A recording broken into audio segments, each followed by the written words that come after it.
কাদের সাথে আপনি এই প্রবাসে ঈদ করবেন? আসলে প্রবাসীদের ঈদ আনন্দ বলতে কিচ্ছু নেই। নেই মা বাবা, ভাই বোন, আত্মীয় স্বজন। ঈদ আসার আগে অন্যরকম একটা আনন্দ ফিল করতাম, একটা আনন্দ কাজ করতো। কখন আসবে রমজান মাস, কখন আসবে রমজানের ঈদ। বড় হয়ে যাই আস্তে আস্তে, এই আনন্দগুলো চলে যায় আমাদের জীবন থেকে। এটা আসলে কোনোদিন প্রবাসে না আসলে বলে প্রকাশ করা যাবে। যে একটা ঈদ আনন্দ থাকে, ওই আনন্দটা আমাদের ভিতরে কাজ করে না।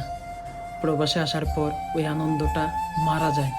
প্রবাসীদের ঈদ বলতে কিচ্ছু নেই, আছে শুধু দুঃখ, কষ্ট, বেদনা। শুধু আমি একা না, আমার যত প্রবাসী ভাই ব্রাদার আছে সবার মনের একটাই কথা, প্রবাসীদের ঈদ বলতে কিচ্ছু নেই। ছোট্ট ছিলাম, কতটুকু আবদার করতাম মা বাবার কাছে, কখন আমাদেরকে মার্কেট করিয়ে দিবেন।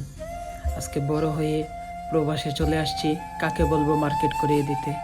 আজকে টাকা কামাচ্ছি, মনের ভিতরে ওই আনন্দটা নাই।